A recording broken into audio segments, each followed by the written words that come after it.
welcome back to another podcast, episode 2. This one's sort of similar based off of what we did last episode, and we're going to be focused on the teenage class now. And yes, there's a big difference here. We're talking about 12, 13, and older.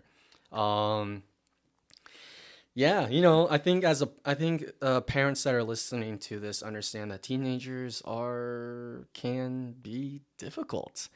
They think they're adults. They go through all that vendetta, a lot of other things there. And again, I am here with my co-host Alex. How's it going? And yeah. And we didn't really say this much in the last podcast, this last episode, but I've been doing karate for over 20 years now. Alex is getting on his 15th year. I've been teaching for a good 9 years. So, yeah. Assisting wise, I've been doing it since I was 12, assisting wise. But actually teaching probably close to 7-8 years. Alex, you've been teaching for about 4. Yeah, roughly about 3 years. Right. Yeah. We will have our sensei on our podcast here to explain a little bit more what he thinks psychologically. Our sensei has a master's in psychology, a bachelor's in school education. And he's been doing this, for 40-some years now. 40-some years now. Yeah, so he's very invested. Yes. I mean, he built the karate school that we're at and teaching, mostly taking over most of the classes. Yes. He's built this dojo from the ground up by himself, of course, with his wife. But yeah, no, so we're very, very grateful that we're able to teach here. And then we're able to learn from someone that's really, really good at teaching. Mm-hmm. So, but I can proudly say that I have successfully built a teenage class that my sensei has not quite done yet. Which is incredibly impressive because they're all so committed. That is unheard of for teenagers. Because it's summer right now. Right now, when this podcast is being recorded, it is summer. Mm-hmm. And usually summer, we get like 50% show, if that. In my teenage class, we have 90% show. Teenager showing up to summer karate. I think I'm not trying to gloat here. I swear I'm not trying to gloat. But in our last class before that, our little kids class, we had 3 kids and then 5 kids. Oh yeah, yep. So I would like to say I'm doing a decent job of the teenage class. I would say you could gloat about it. That is an impressive feat because, like I said, it's teenagers. You're not gonna get commitment from teenagers. It's so hard. They need something. They found something that they loved, and they're sticking to it. I'll be honest here. These teenagers are a mismatch. Like, I would not expect a lot of these kids to be still training right now, but I put them through the ringer a couple of times, and they're still here right now. Couple of times. I would like to say, because, the real ringer happened this last class. That was the real ringer right there. But yeah, so we'll try to give pointers of teenage. I'll definitely try to give my best pointers for teenage guys because I'm still learning. There's a couple of things that we would like to add on that we'll dive a little bit deeper in future podcasts. So we're going to go over them just briefly here because it's going to be like a 2-hour podcast if we really dive deeper. So we're not trying to make you guys really bored with a 2-hour, 3-hour long podcast. But so I think. First of all, finding teenagers. That's the hardest difficulty to get over first. Yep. Finding teenagers. And we're talking about like white belts, yellow belt teenagers. So the problem with that is, like you're saying, white belts. Those teenage kids do not want to start at the beginning. No, because they already have high school sports. We're competing with high school sports, especially as teenagers. So finding those kids is, difficult. So really try to sell teenager program, say, really change the idea of philosophy like we talked about in the last episode. Shout out if you have not listened to that one yet. I recommend it. Because a lot of the philosophies that we use for teenage class are also used for the kids, but for the teenagers, a lot more in depth in terms of explanation. But yeah, so you really have to sell with more detail, more physical, really try to sell them. And then teenagers really want a community that they belong in. Because teenagers in high school try to find cliques. And as former high schoolers, that is the hardest thing to do, is try to find a place where you belong to. So if we can build a community like that, and that's my first advice is building a community in your teenage class. So they have a place that they belong to, the place they want to keep on coming back every single week. Do you have anything to add on, Alex? No, like your teenager class, it's so warm and kids want to be there. It's like you get these white belts that come in and it's such a warm welcome from those kids. They don't even know each other. No, they've never met. They've never even talked. They've never probably even seen each other in public. The problem I'm running into though right now is finding more teenagers that want to join as a white belt right now. Because we have a couple other ones. One right now, I'm not sure what's going to happen yet because we had to put them through the ringer. That's here. We'll talk about that here later. But a lot of our white belts are moving up ranks right now. So we need to keep on filling this backlog so we don't lose. I mean, at the same time, we do have a lot of kids in there. We got 13 when all of them show up. Usually we're missing one or two every week, so we usually have about 11. But that's a lot for one class. And I mean, our dojo's very nice sized. Very nice sized. Very, very good, very big size. And 14 kids, that's almost too much. And we also have to include the assistants and the instructors that are also on the floor. Yeah. So so we recommend any class, no matter what class you teach, don't go over 10. Yes. Try your best anyway. So if you're scheduling kids, try not to go over 10 because you want to give kids enough attention where they feel like they're being watched and being cared for, especially in the teenager class. Because sometimes, they don't feel like they're getting watched or appreciated back home. So you want to give that attention as well. And Alex here does a great job helping in my classes, giving attention to each kid.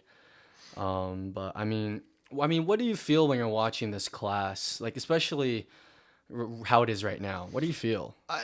Especially when we're doing something enjoyable, and the kids are loving it and having fun. It gives me a good feeling. I like watching that. You know, it's not every day you get to see high schoolers going out and having fun like they do here. Sometimes it's a very serious environment, which is also. I love to see that. Very needed. I love to see those kids taking something very serious, because at this point in their life, it's what they have is their schooling and their home life and any other extra sports they're doing. They don't have a lot of working and stuff like that. Not quite yet. Maybe some of them, but they're still like 13, 14 years old. So they don't have to worry about that extra pressure of a job or something like that. So they're not really have anything they put 100% of their focus into. I don't know about you, but when I was 13, 14 years old, I didn't put all of my focus into school. I wasn't quite like that. No, right? I didn't. And seeing that from these kids it's something special. It's not something you ever really get to see. And I love it. I love watching the class. It's a great class. The only problem that I think we're running into right now in the classes I think they're having too much fun. Mm-hmm.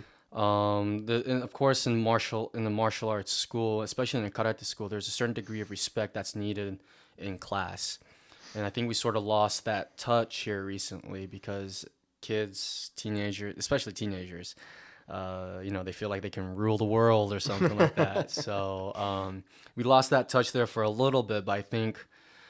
I don't know if I did it the right way. I think I did it the right way this time, because there are multiple avenues to earn, quote unquote, earn respect or earn respect for the dojo. Get kids to understand the situation that they're in. There is always the lecture version of it where you say something to the extent of not all of you guys are going to make it to black belt. Because if you get 100% black belts for every kid. I'm sorry, but there's going to be something wrong because a black belt around your waist means you have the ability to defend yourself. And if your student or past student that got a black belt and next thing you know they're in the fetal position when they see a punch coming at you, are they really a black belt? So, that's one way to lecture it. Another way to lecture, well, not the lecture version, but to do an activity is teamwork. Mm-hmm. You always want to say, who's the most important person in the dojo? Guess what they're usually going to say? Alex? Always the sensei. Always Always the the sensei. instructor. That is never true. It is always everybody in the dojo, and I think that's what we're going to try and do for the next class is a teamwork part of it. It's one of those things where teenagers need to understand that they're not the center of the universe. They're not the ones controlling everything.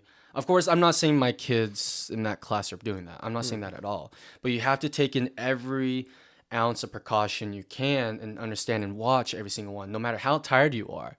You really have to be watching their body language, their eyes, how they're reacting, how they walk in. I mean, how they're listening, how they're taking everything in. I mean, you really have to, in my opinion, you have to watch them more than you do with the little kids, I think. Because the little kids, they're going to act two ways.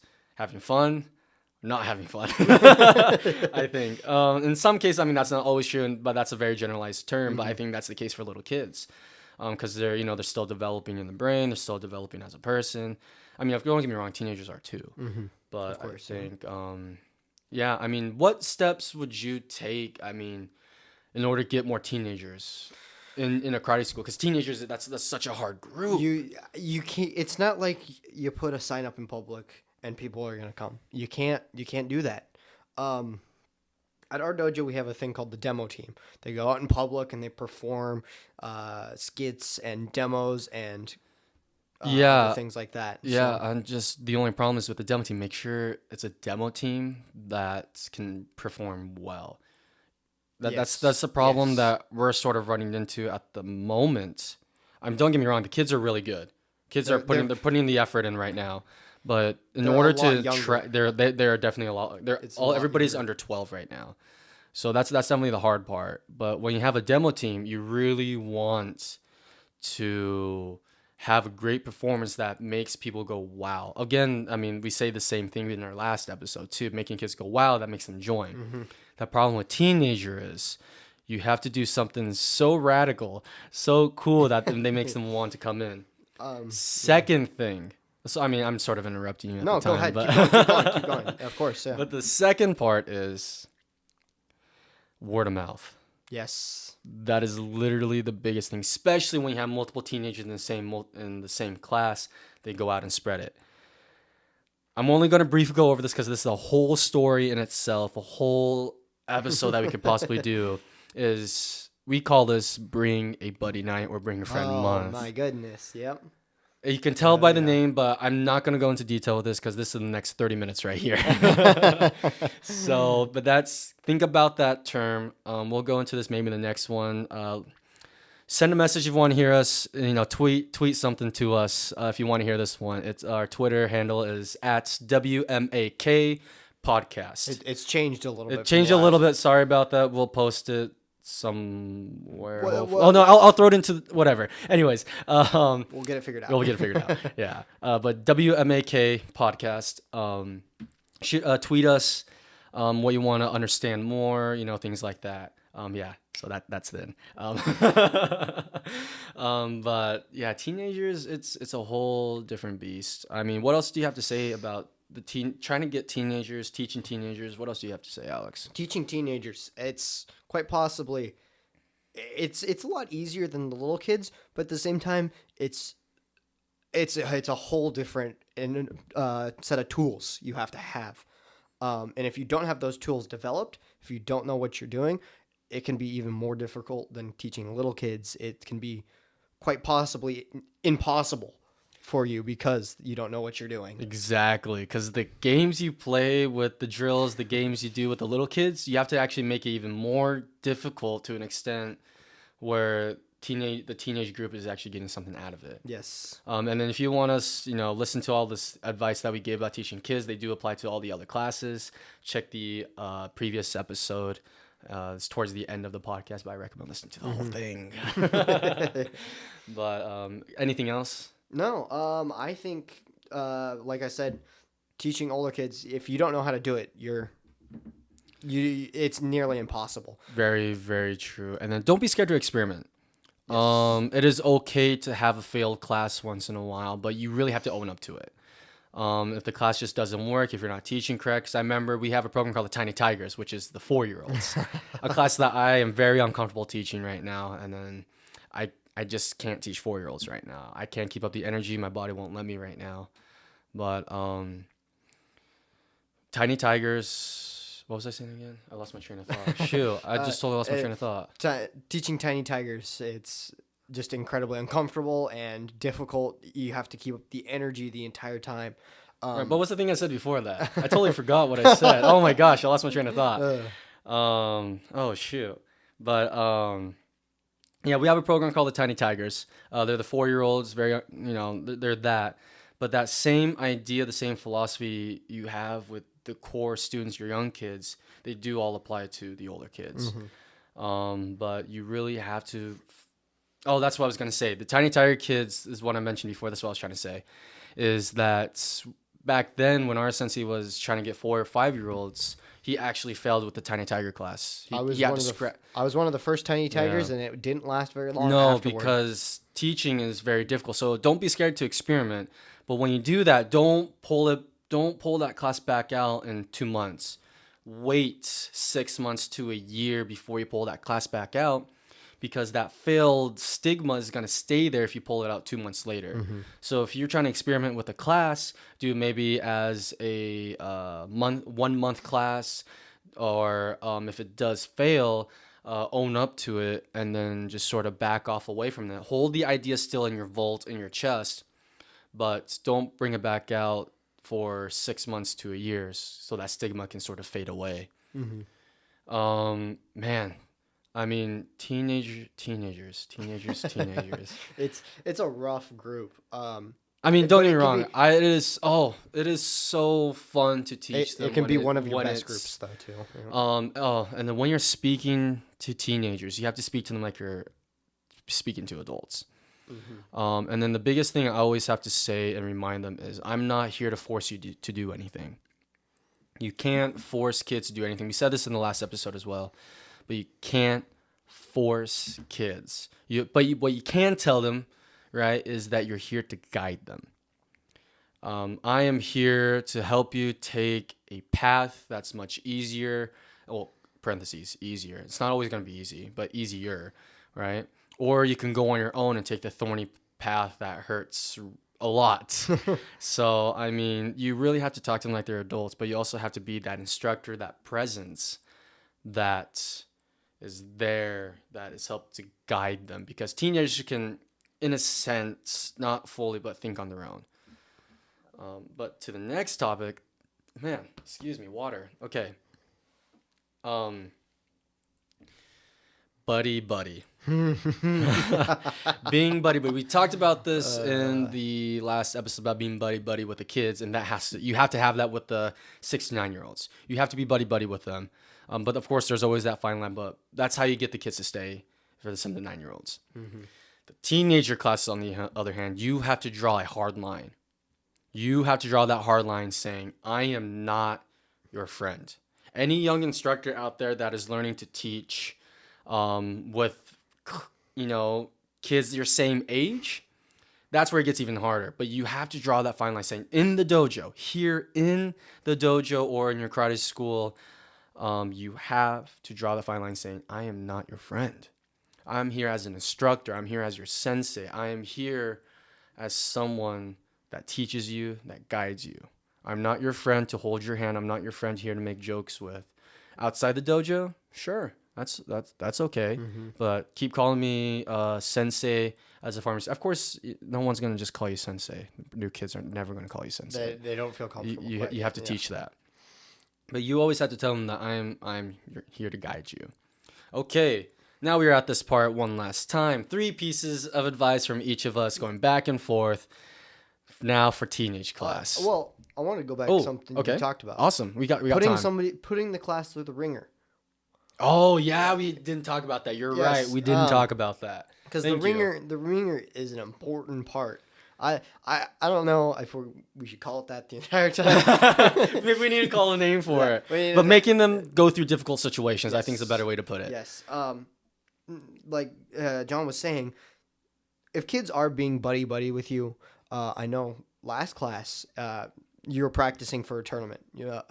Tournament that was coming up on June 19th. And not just me, but someone else was actually training too on their own. Yes, and there was kids being very disrespectful to you and the other student, and it kind of it hurt me to watch because in the dojo definitely. there is a certain level of respect you give to instructors, to fellow classmates, To right? the dojo itself. Yes, and those kids didn't quite understand that yet, and they needed to be pushed in a direction where they could say, okay, I messed up. I need to reevaluate what I just did, and I will not do that again. And then there's always a fine line. So you have to learn here. This is the hard part. This one took me a little bit, is to be able to push the kids to their limit and just a little bit past that limit in order for them to really understand what's going on.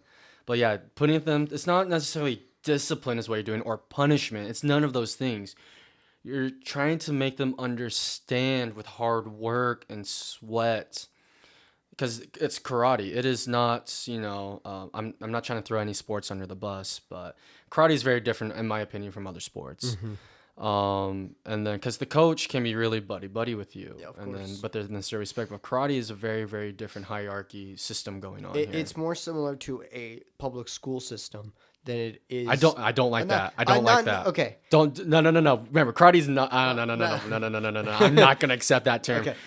Karate is not a public school system a because public we school. got so many 'Cause other we- tools that we yes. can use. But the way somebody teaches a classroom.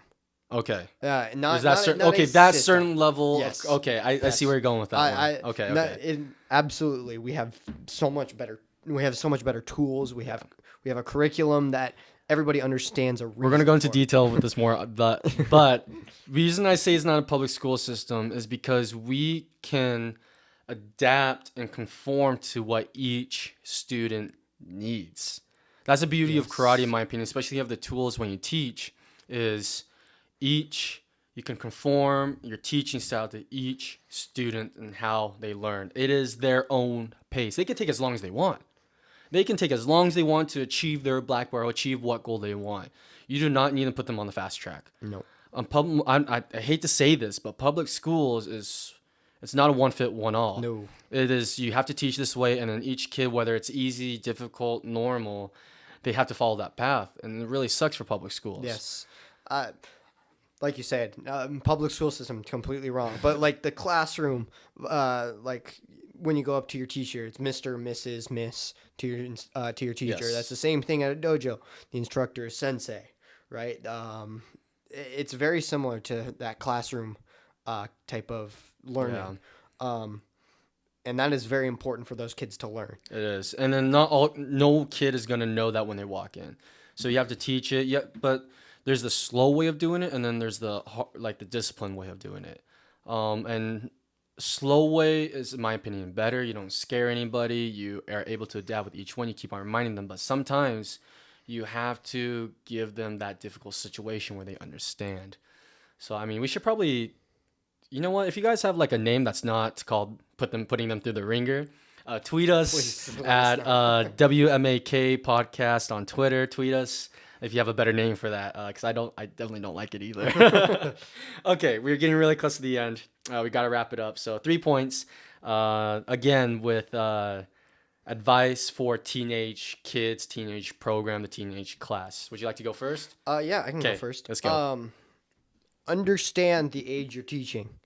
You're not teaching little kids. You're not teaching adults. You're teaching a set of teenagers. Each age at a teenager is different. If you're teaching somebody that's 13 or 14, they're going to be vastly different from someone that is 15 or 16. It's just the way they see the world, how they see how they fit into it. Learn what they think, where they think they should be, right? And learn how to teach them in the correct way. If you need to push them a tremendous amount, or if you need to go easy on them, or if you need to kind of also, almost be buddy with them if they need that. If they need that, you need to learn the needs of your students.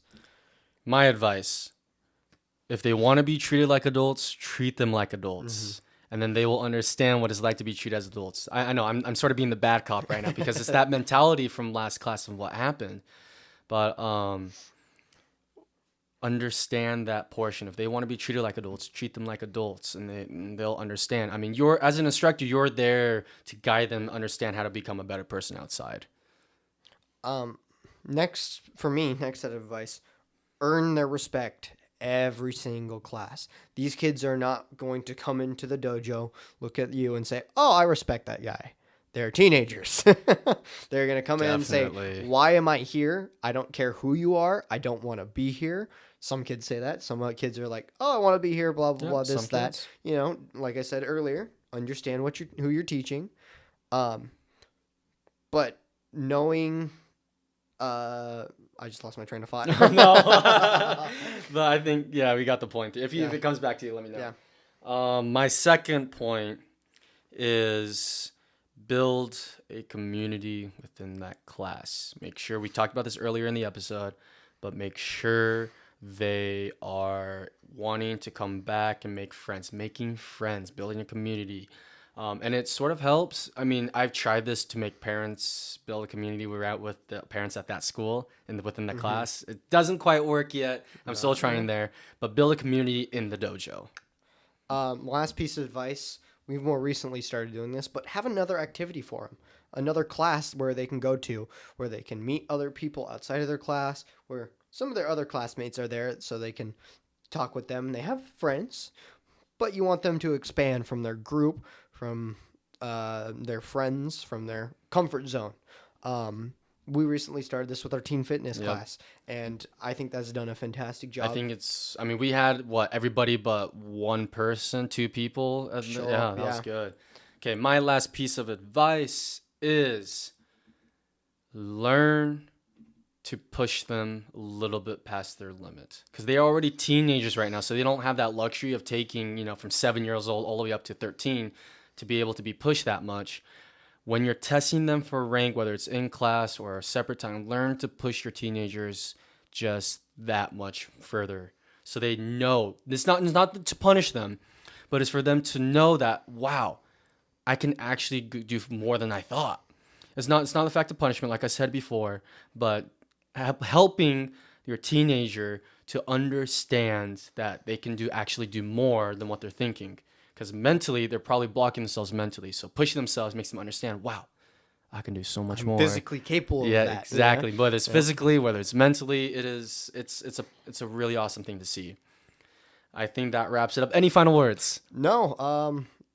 When you're teaching a teenager class, be careful who you choose too. That's true. Like, you can get some bad apples in there. Make sure you have the skills necessary. I think we'll talk about this probably later. Probably in the future, yep. Yeah. Make sure you have the skills necessary to figure out who's not good for your dojo. Like he said like John said last podcast, at the beginning you kind of have to just accept everybody. But once you reach a place where you feel comfortable denying students, denying people that you think are going to be toxic for the dojo, start learning the skills where you can do that. But that's about it for me. All right. If you have any questions, anything you would like us to talk about in the next podcast, tweet us at WMAK Podcast on Twitter. See you guys in the next one.